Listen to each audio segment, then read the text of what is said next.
nggak usah memaksakan sesuatu gitu. Jadi kayak ya udah. Iya, karena nggak semua orang harus suka sama gue nggak harus suka sama semua orang.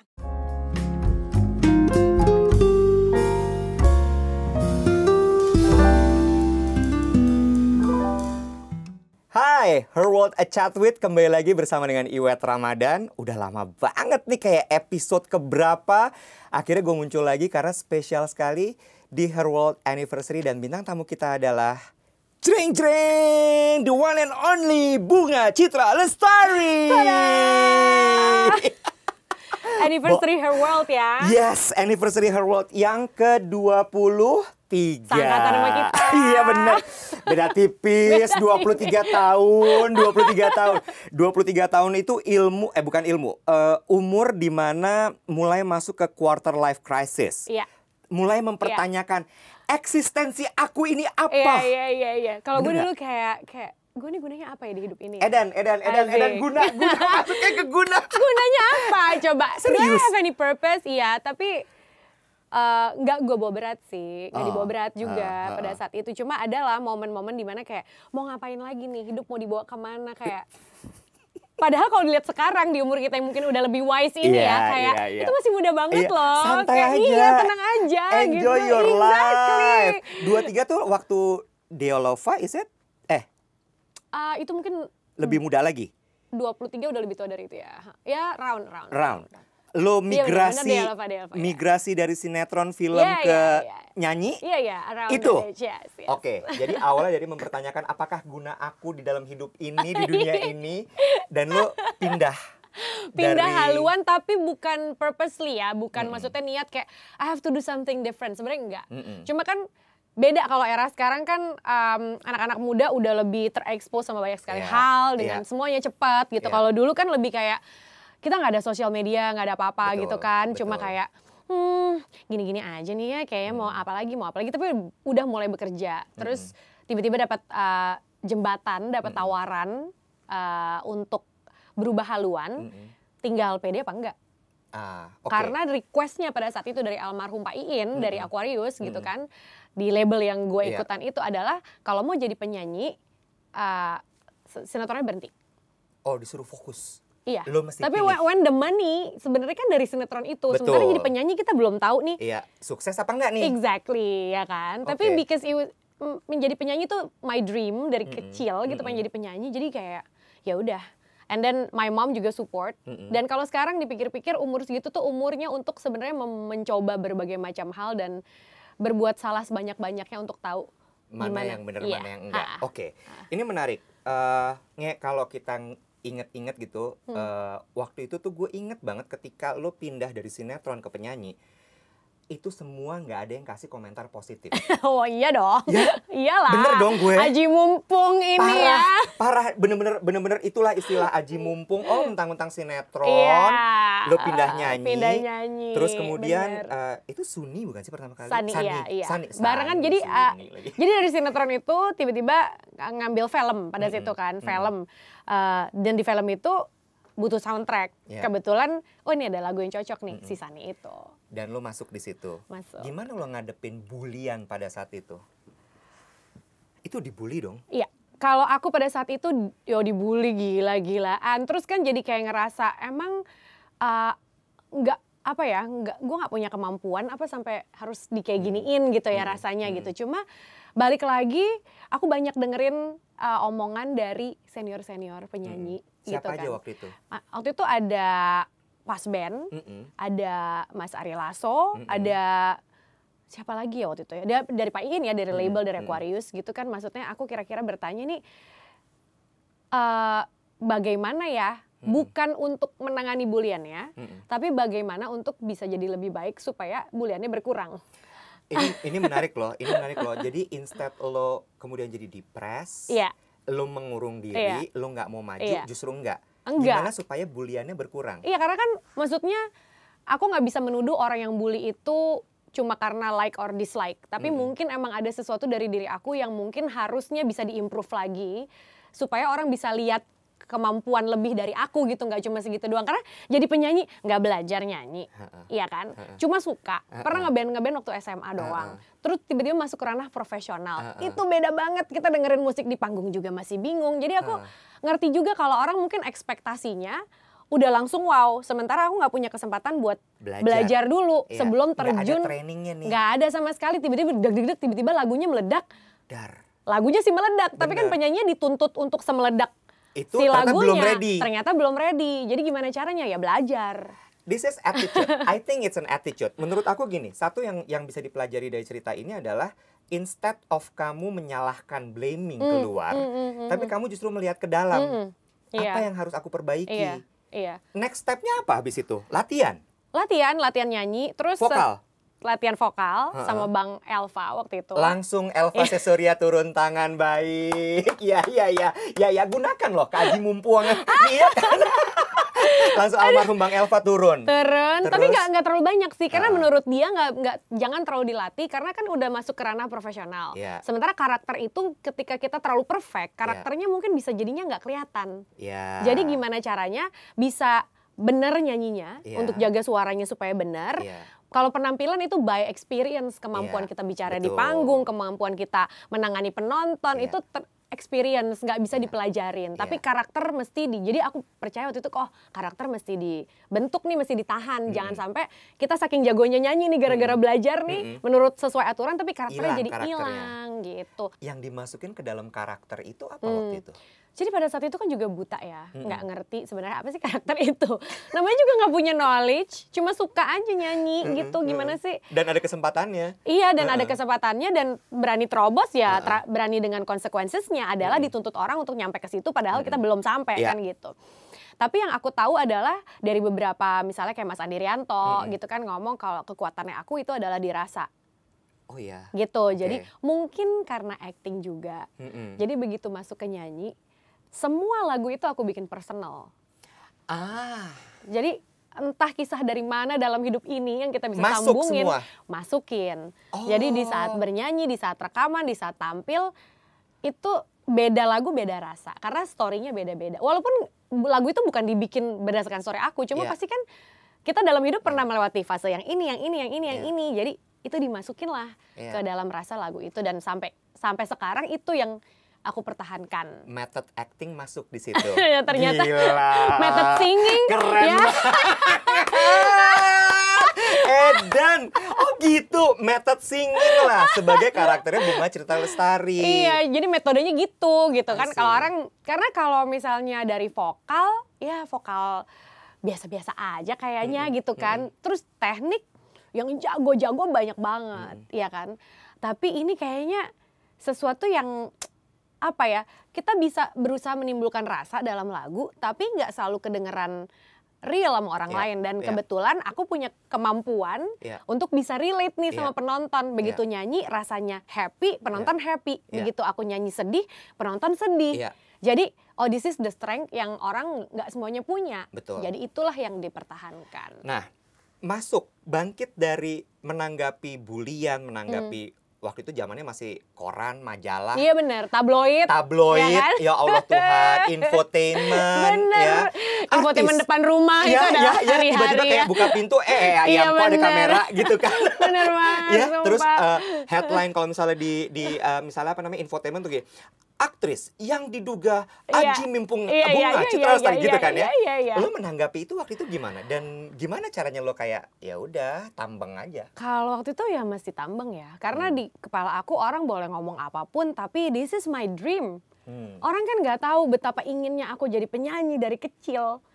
Iya kan? Dan orang juga nggak tahu betapa susahnya kita dari anak band sekolahan tiba-tiba mau masuk jadi penyanyi profesional tuh banyak banget ternyata yang perlu dipelajarin. Iya kan? Dari mulai ya itu dengerin sound aja bingung gitu kan, kok beda rasanya karena begitu nampil di TV kita kayaknya udah bagus nyanyinya, ternyata begitu di TV karena kedengeran jelas tuh begitu di broadcast kok goyang, kok fales gitu kan. Dan itu nggak sadar semuanya pada saat lagi syuting. Karena apa yang kita dengerin di panggung sama apa yang orang dengerin di rumah itu beda. Gitu. Jadi kita pikir udah bagus, udah oke, aman, ternyata nggak aman gitu. Fine, aku sampai kalau setiap kali nyanyi di TV, aku rekam. Jadi supaya kamu punya review. Iya. keren. Even yang off air juga waktu itu Rekam. masih handycam ya. Iya. Bawa handycam, rekam. Kamu review langsung. Iya, Salahnya di tahu sini. mana. So, itu udah 2 pelajaran tuh. Satu adalah balik ke diri sendiri dulu. Iya, Yang iya. kedua, strong will. Iya. Strong will itu yang mematahkan semua komentar jelek orang. Iya. Sama satu lagi review. Gue setuju sama review itu sih. Menurut gue tuh kayak semua hal dalam dunia ini kalau lo nggak pernah review, terutama diri lo, Iya. lo nggak akan kemana-mana. Yes, benar. Kita mesti melihat diri kita juga kan. Kita nggak bisa langsung salahin pandangan orang lihat kita gimana gitu. Misalnya ada orang nggak suka. Aku mungkin paling awal yang aku lakuin adalah aku nggak kayak gila ya dia belagu banget nggak suka sama gue. Bukan gitu, cuma kayak oke, what did I do? Gitu kan? Kayak apakah gue menyinggung, apakah apa? Kalau misalnya ternyata gue cari-cari nggak ada, ya mungkin emang nggak cocok aja kali ya. Mungkin chemistry-nya nggak nyambung gitu kan.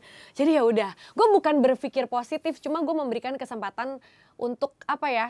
Kalau orang mau dihakimin gitu kan ada kayak lo nggak boleh langsung menuduh dia bersalah atau tidak gitu kan. Jadi ya udah, nggak usah memaksakan sesuatu gitu. Jadi kayak ya udah. Iya, karena nggak semua orang harus suka sama gue nggak harus suka sama semua orang. Gila itu keren banget loh. Karena tidak semua energi itu bisa nyambung loh. Iya benar, itu Kalau dia. misalnya nggak nyambung ya udah. Ya udah, nggak apa-apa juga. It's okay. Iya itu dia. Dan gue appreciate yang, maksudnya I keep the people yang emang secara energi nyambung.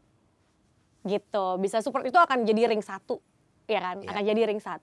Sisanya ya we're just being nice aja. Iya.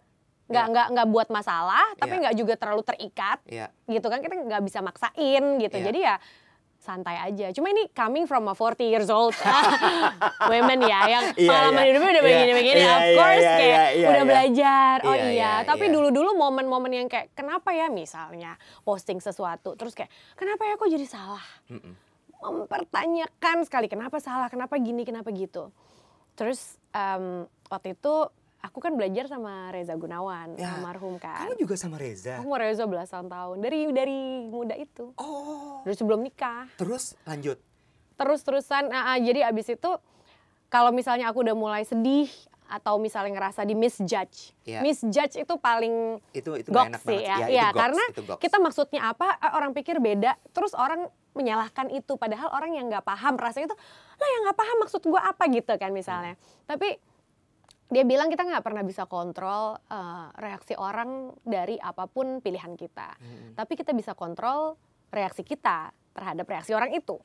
Jadi kalau kamu mau terpengaruh dengan omongan orang, ya ini konsekuensinya lo jadi stres, jadi depresi. Tapi kalau misalnya enggak, kenapa lo nggak memilih untuk nggak peduli aja sama apa yang mereka omongin? Karena lo nggak punya kekuatan merubah semua orang untuk percaya lo maunya BCL tuh gini loh, bunga tuh gini loh, unga tuh gini. Kan kita nggak mungkin jelasin ke semua orang. Dan apa yang aku dapetin setelah belajar lama sama Reza, kalau misalnya ada orang yang mengeluh, aku akan ngomong kayak, oke, kita nggak bisa berharap kayak kita nih berdua. Pengalaman hidup kita beda. Kan aku nggak bisa berharap yang menurut aku A, menurut Iwet juga A. Karena apa? Karena pengalaman kita beda. Sekolah kita beda, keluarga kita beda. Jadi gimana aku bisa ngarepin satu Indonesia bisa paham maksud aku apa when we're living a different life gitu kan. Gila dia keren banget loh. Dia keren sekali. Oh my god. Good. Kita tuh gak pernah ngobrol sedalam ini ternyata Harusnya kita ngobrol. Iya. Gila. Gue gak pernah tahu lo bisa punya layer sedalam ini. Oh my god. Lanjut. Jadi ya maksudnya di saat kita ngerasa kita nggak dingertiin sama orang lain, kita berusaha baik kok jatuhnya jelek ya nggak apa-apa. It's okay. Nggak apa-apa, it's okay. Bukan berarti you need to stop doing it, no. Karena tergantung apa yang memberi apa ya rasa buat lo gitu. Kalau lo pengen berbuat baik sama orang, kita kan nggak bisa harapin orang itu akan merespon kita sesuai yang kita mau. Tapi we did our best. Ya udah, kalau orang menerima chemistry nyambung, paham, alhamdulillah, bagus. Tapi kalau enggak, ya nggak apa-apa. Mereka juga punya masalah sendiri kali. Bener.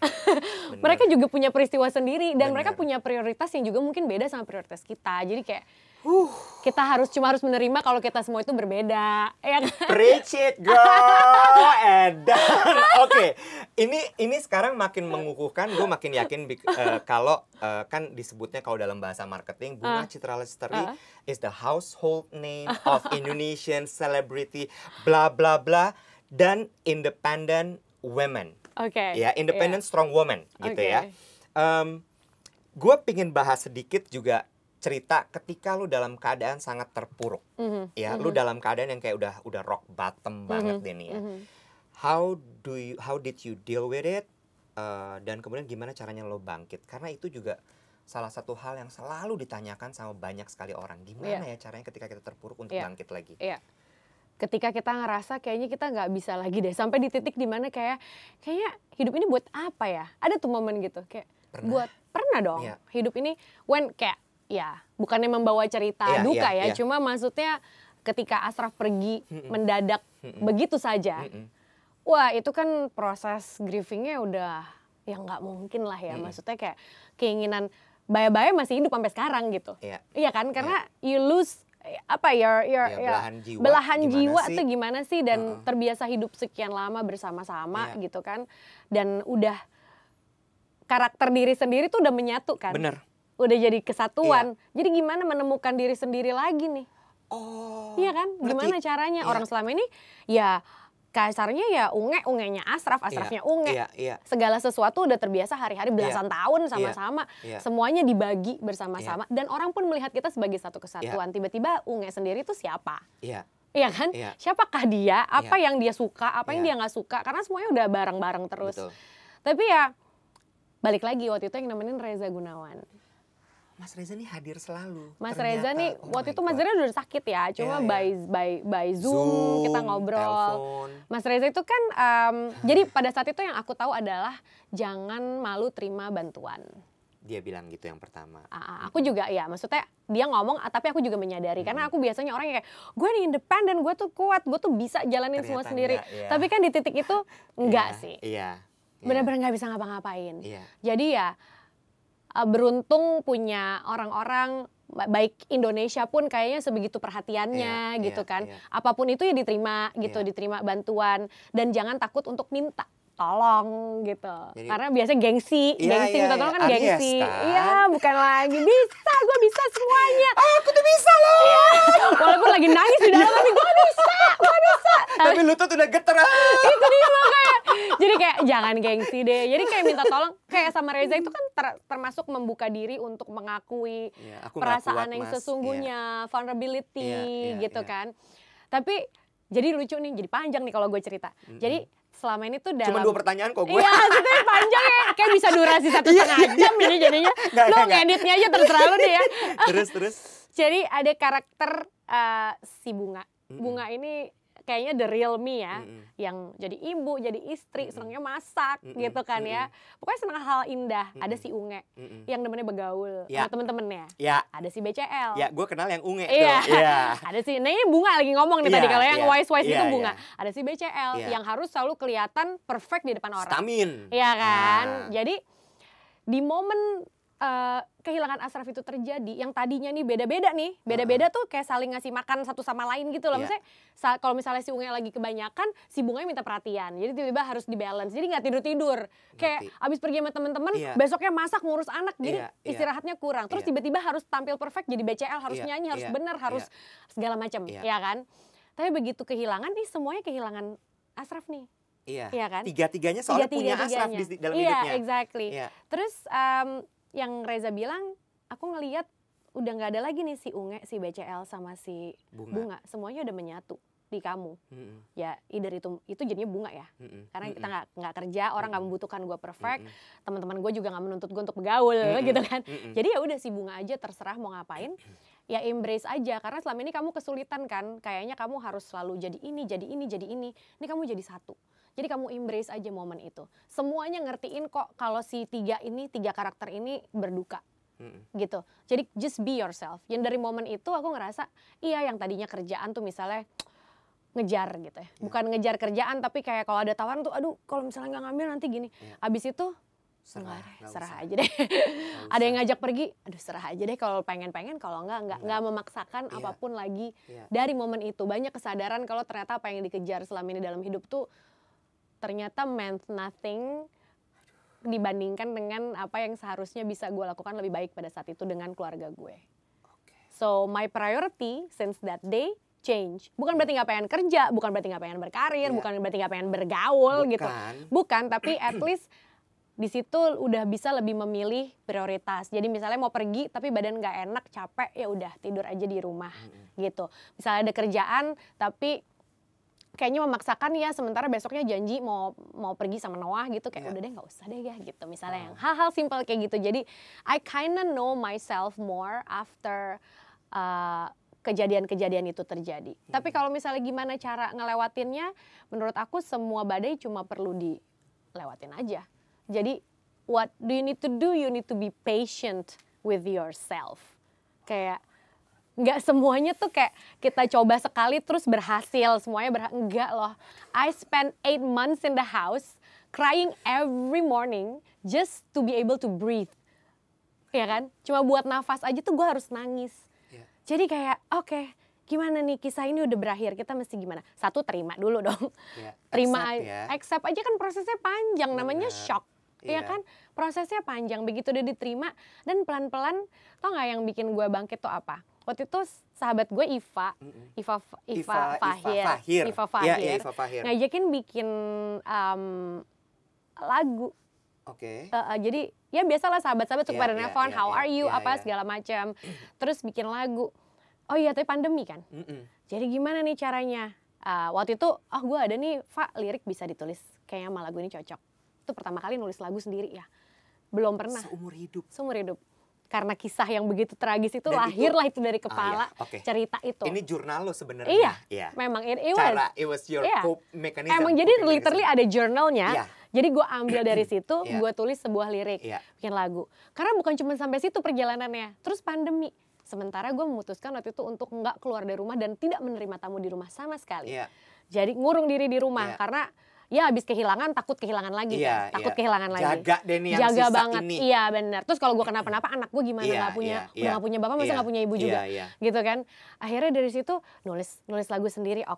Terus gimana nih prosesnya? Rekaman sendiri di rumah. Jadi gue beneran beli alat yang dikirim ke rumah. Terus gue jadi engineer-nya juga. Jadi gue belajar tuh make programnya untuk bisa nyampurin nih musik, ini rekamannya, nyusun. Even mejanya aja kita rakit sendiri nih buat naruh komputernya gitu.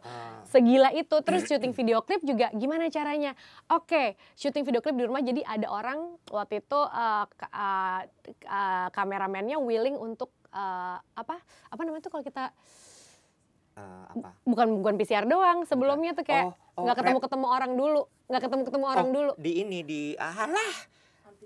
Bukan, isolasi, apa namanya kayak gitu kan? Semacam isolasi dulu beberapa hari sebelum kita karantina. Itu dia, that's the word, karantina dulu sebelum ke. Jadi harus karantina dulu. Karantina sebelum masuk rumah. Karena di rumah ada bokap, nyokap, ada anak kan, worried banget. Terus apa? Ya udah di situ make up sendiri, pilih baju sendiri, terus nyari-nyari ide sendiri gitu. Jadi kita selesaiin semuanya dari dalam rumah. Sampai pada saat itu juga akhirnya si BCL ini bikin show di dalam rumah. Itu pertama kali lo bangkit bener-bener. Jadi kayak gue ngerasa. I think I remember that. Jadi walaupun mungkin buat orang simple ya, tapi buat aku dari seseorang yang gak bisa ngapa-ngapain, terus yang ngerasa kayak apalah gunanya hidup gue tanpa Ashraf gitu kan. Walaupun masih ada Noah yang emang gue harus pikirin, tapi rasa percaya diri ternyata bisa berbuat sesuatu yang tidak pernah dilakukan sebelumnya. You feel empowered. Yes, exactly. Dapat momen itu, terus jadi kayak punya rasa bangga loh sama diri sendiri gitu. Ternyata aku bisa. Ternyata bisa ngerakit meja sendiri. Bukan hal normal yang dilakukan. Karena kan punya suami ngurusin semuanya. Kok orang gue remote TV, remote AC aja gue nggak tahu gimana ngesetnya, saking Ashraf yang ngasih yang lakuin semuanya. Jadi dari situ pelan-pelan bisa nulis lagu sendiri, bisa rekaman sendiri, jadi engineer sendiri gitu kan. Terus bisa membuat keputusan sendiri jadinya gitu. Jadi kayak dari hal-hal kecil tapi membuat kita merasa kita punya value.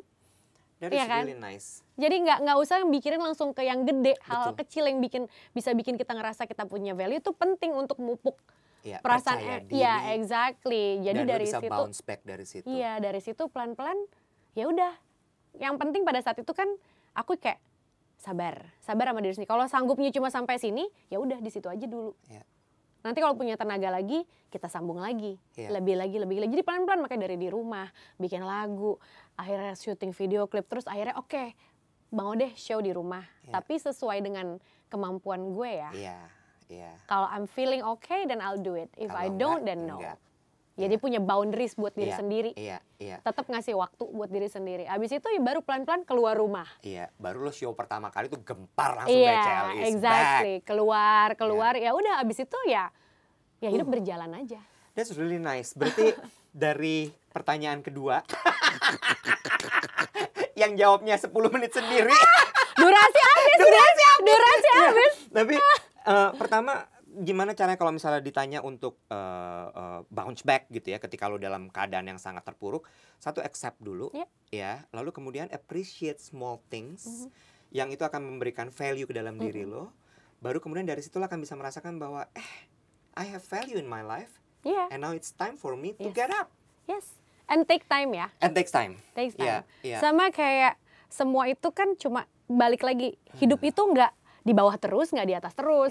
Jadi gimana caranya di saat itu terjadi, ya itu makanya kita kan pelan-pelan sabar sama diri sendiri pelan-pelan. Tapi kita tahu ini kan nggak selamanya seperti ini. Selalu punya harapan.